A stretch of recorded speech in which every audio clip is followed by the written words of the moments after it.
Hey, what's up you guys, it's Dorothy and welcome back to my channel. In today's video, we're going to go into chapter 3 of The Lake by Natasha Preston. It is getting interesting so far, so I hope that you guys are just as excited about this book as I am, so let's get right into this video. This video may contain sensitive topics and foul language. If you do not wish to continue, please click off the video now. You have been warned. Chapter 3. I wake in the morning in the top bunk with a crick in my neck.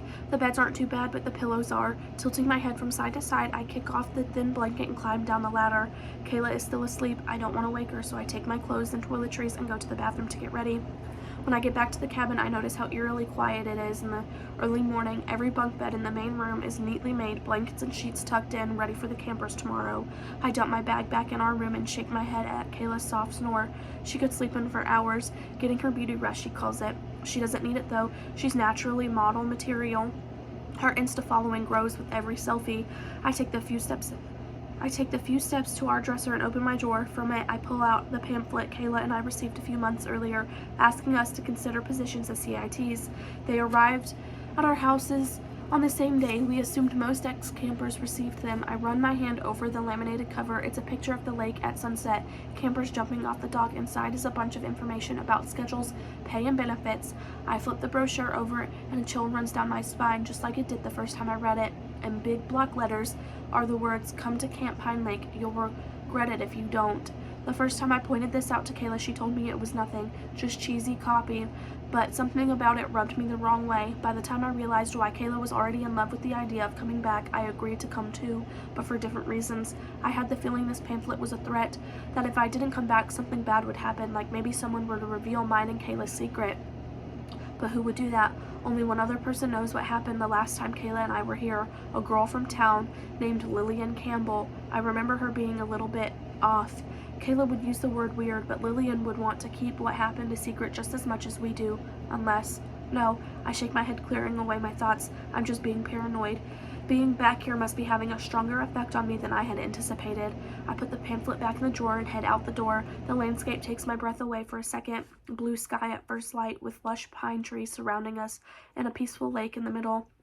I'm not the only one up early. Rebecca is with Andy and a couple of the other counselors who I haven't had a chance to speak to yet. They're standing by the lake on the beach area. I quietly close the cabin door and take the steps down to the grass. Last night I learned that Tia is scared her parents won't actually accept that she's gay.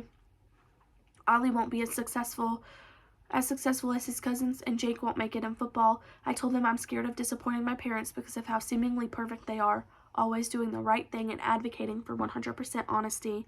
They totally lied about Santa, the Tooth Fairy, and the Easter Bunny, but whatever. My confession wasn't technically a lie. The thought of disappointing them does actually make me nauseous. They can never know what I did. No one can. My personal favorite revelation was Kayla's. She told everyone that her greatest fear is that she'll need Botox before the age of 40. Now I have no doubt she is worried about that, but I'm pretty sure her greatest fear matches mine. I slide my sunglasses down over my eyes and walk to the little group. Morning, I say.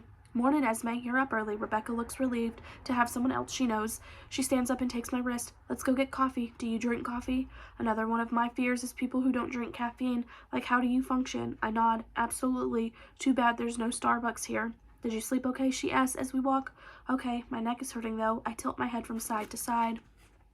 Mine too. I'm on the bottom bunk and had to listen to Tia toss and turn above me. We're on the lake today, right? I'm kind of nervous. It'll be fine. I think Andy will make us wear life jackets even though we could stand up in it. The middle is deep. Be careful. The middle of the lake is cordoned off. There were lots of wild rumors and ghost stories about it when Kayla and I were here. One was that some hybrid shark was down there. The other part of the hybrid was never mentioned. Have you been here before? I ask. Rebecca flattens her straight hair. No, I did spend a lot of my childhood in summer camps though. Maybe it's because she seems so nervous that I decide to open up a little. I was a camper here with Kayla when we were younger. My parents couldn't afford to send me every year, unfortunately. The truth is, I couldn't come back. Rebecca scoffs. My parents are more than willing to pay to get me out of their hair for the summer.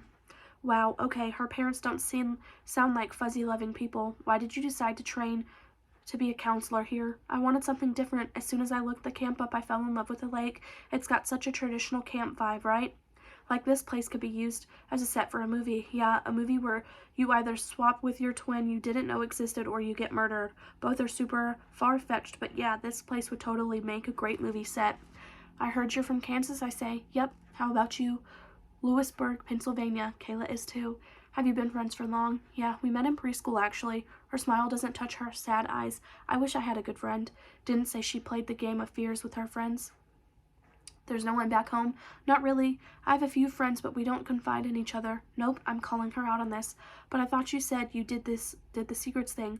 We walk into the hall. A few people are milling around, eating cereal and fruit. Rebecca and I go straight for the coffee. With a sigh, she admits the truth. Okay, confession time. The game last night, it didn't exactly come from my friends. It's what my cousins do. Her and her friends are tight, and they tell each other their deepest, darkest fears. I tried it once with a group back home in the hopes that it would tie us together and we'd be close. What happened? They were the wrong people to try it with. We weren't tight enough. We grew apart, but we all know each other's secrets, so we're all fake nice to each other, talking about the weather and how lame school is. I don't even think school is lame. I pour 2 mugs of coffee. So why did you do it with us? She shrugs. I just felt like, I don't know, that we clicked. Our little group of 6, I've never had that. The only thing I had in common with my high school friends was that we were all running from the same bully. I'm sorry high school sucked. I was never bullied, but I know that it's traumatic, never being able to get away from people making fun of your life. Making your life a misery, not even at home thanks to social media. Feeling alone is awful. Feeling alone and hated must be unbearable. You have us now. I hand her a coffee, and soon you'll be in college. Thanks. I sure hope college is different. From what my mom has told me about her office environment, I don't think anything is too different from high school, but I don't tell her that. Kayla and I weren't part of the popular group. Well, she could have been, but she stuck with me. We were somehow in the middle. Somewhere in the middle. It was the best place to be. We didn't have to pretend the way the popular people did, and we didn't have to fear anyone like the unpopular people did. Rebecca and I grab some breakfast and sit down. I sip my coffee and dig my spoon into my cereal. Over Rebecca's shoulder, I see Ollie walk in. The khaki shorts and white t-shirt look great on him.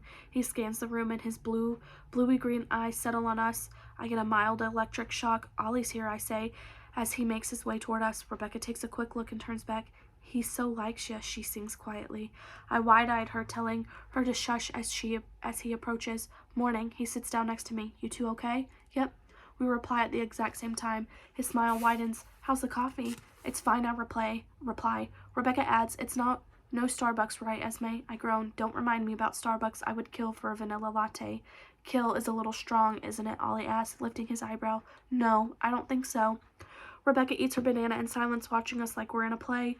We have a whole day to hang out and do final checks, apparently. I'm going to grab some food and then we'll head out there, yeah? Ollie says, sure. I reply as he heads for the cereal. Rebecca smirks. Don't say a word. I'm pretty sure I'm blushing a very unflattering shade of red. She puts her banana peel in her bowl. Okay, I'm going to see if Tia is up. Meet you at the dock. I know exactly what she's doing. Rebecca, laughing, she adds, enjoy breakfast. She leaves. Just as Ollie puts down a bowl and coffee, he sits. Hey, where's she going? To find Tia? To leave us alone. Why? What does she think is going to happen over breakfast? He kisses me, announces love at first sight. No, insta love is dumb. Do you know what jobs we have to do today, I ask. I don't think we've been assigned anything yet. Andy did say we could get on the lake, explore the camp in the forest if we want, get to know the place before the campers arrive. We have a grand total of 7 cabins. I don't think anyone is getting lost. I nod. Good. I'm going to spend the whole day chilling around camp. There won't be much chance for that later. That's true. What have you and Rebecca been doing this morning? Not much. I haven't been up long. She seems really nice. Nice, and something I haven't figured out yet. It's probably her shy nature and desire to please. When someone is like that, it's hard to know the real them. That is the end of chapter 3. I will see you guys in the next video. Bye!